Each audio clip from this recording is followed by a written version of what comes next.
Recently, I found myself rewatching various Red Dead Redemption 2 tributes. I wasn't really searching for them, however YouTube decided to recommend them to me, and I was happy to click and watch them. Anyway, most of these videos show Arthur's journey, which of course included his graceful and emotional death. And watching these videos made me a bit teary-eyed. But it also reminded me of Final Fantasy VII Crisis Core's ending, which had a similar effect on me. Both these games ended with the protagonists lying in their final moments, basking in the sunlight and watching a grateful world move on to the next sunny day.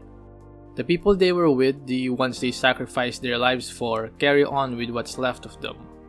In Crisis Core, Cloud dragged Zack's Buster Sword along the sands and eventually made his way to the city of Midgar, paving the way to the events of Final Fantasy VII, one of the best experiences in the whole Final Fantasy franchise. In Red Dead Redemption 2, John made his escape from the police as Arthur taunted and grabbed their attention. Arthur is killed and left for dead while John was able to get back to his family, setting up a peaceful prologue for the fate of the Marston family in Red Dead Redemption. These conclusions to the story of Zack and Arthur are so powerful, at least for me, since they had a certain finality to them, if that's the correct word to use here. Their fates were just proper endings to the stories since they symbolize the passing of the torch to Cloud and John. Aside from that though, there is the fact that we spend an awful lot of time with these characters. Add the masterful storytelling and other quirks of the games and we've built a close relationship with these characters, regardless if they are fictional. So when the time came for them to make their final sacrifices, for them to make their last stand as we hold the controllers in our hands and play the game's last battles, we do our best to survive, clinging on the hope that if we do our best and kill every enemy, we might change the ending. At least, that was what I was thinking when I decided to replay Crisis Core's ending years ago. I wanted to survive for so long and kill all the Shinra troops that were on the screen. However, despite my best efforts, despite maxing Zack's levels and having a steady healing supply, the end doesn't change. Even if you kill every enemy, Crisis Core will still end the same way. And it had to. Zack had to make that sacrifice so that Cloud could begin his story. But I guess I've rambled a lot now about those endings. My point here is that an ending where a character dies can make for an emotional and powerful ending. One that leaves its players staring at a blank wall, mourning for someone they never met and who doesn't really exist. And so thinking back to the Assassin's Creed games, I realized that in the 13 mainline games, none of the endings had an assassin protagonist die. I mean, yeah, Desmond did in AC3 and Lila as well in Valhalla, but we didn't really spend a lot of time with them even with Desmond. I mean, for example, in the Desmond saga from AC1 to 3, we probably played as Desmond for a total of 10 hours. I'm not really sure about that number, but the point is, compare that to the hundreds of hours we spent with assassins like Altair and Ezio. And I think this is why, at least for me, Desmond's death didn't really hit a nerve.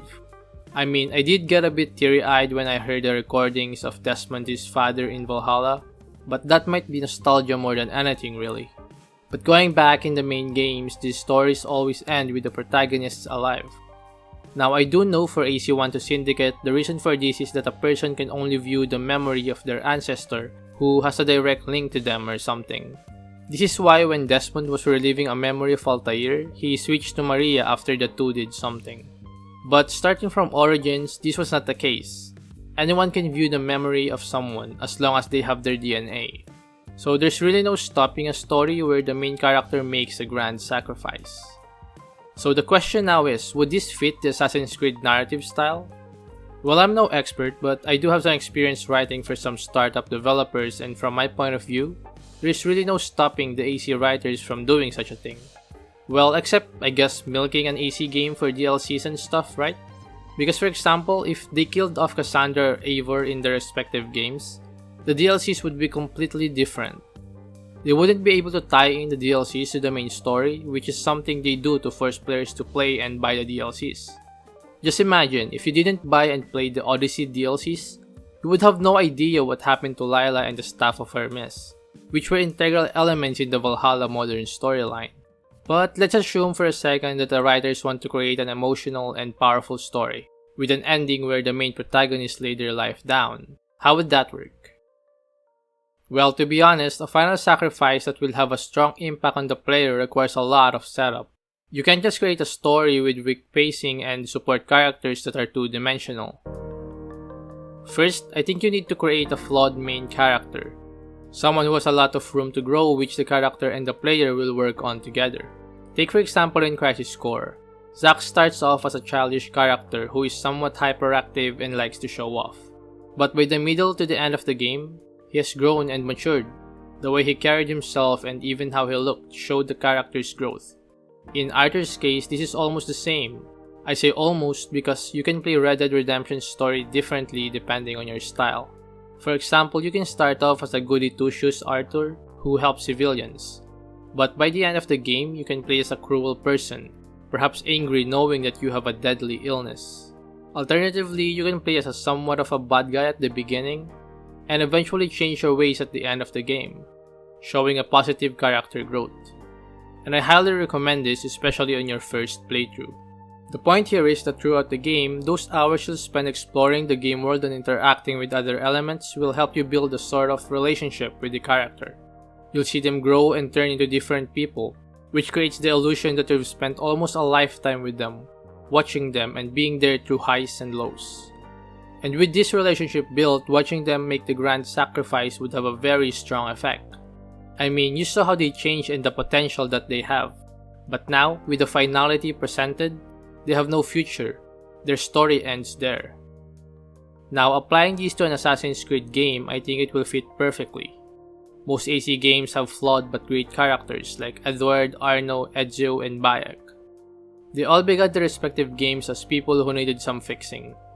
Edward was a greedy pirate, Arno was a childish brat, Ezio was a broken man, and Bayek was a force of nature, fueled by rage and vengeance. And we did see them grow in the games. We saw how they became master assassins and fully recognized and understood the creed. So if in some alternate timeline their stories ended with their deaths, those versions might have a more impactful effect on the player. They may have made us stare at the ceiling, appreciating the experience the game offered to us. A second thing needed for this idea to work is a plot that will eventually collapse itself against the protagonist.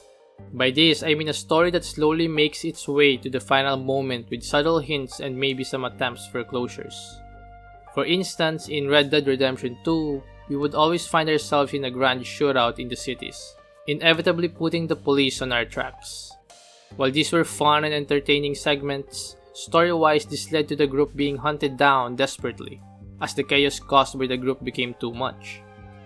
So if you're someone who's paying attention to the story, you'll be worried that the actions you are taking will have serious consequences. Sometimes you might try to balance the scale, do some good deeds in the hopes that that would make a difference. In Crisis Core, everything became messed up as conspiracies were discovered and former heroes started losing their minds. Eventually you are stuck right in the middle of it, trying to escape and save your friend. The institution you have trusted has branded you as a fugitive. So now you have really nowhere to go. You attempt to escape and get your freedom, but of course fate has the habit of taking its course.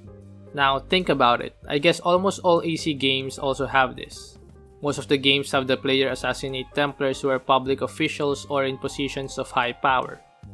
This means that they are performing illegal acts that some can even argue as an attack on a government. So having a chase sequence where an assassin is hunted down by hundreds of guards is not really that far-fetched. Lastly is the last stand. I think the best way to send off a character, especially someone who will be doing a lot of combat throughout the game, is through a last stand. But not just any last stand where they fire off a bunch of enemies and they die because there is a big boss they cannot beat. No.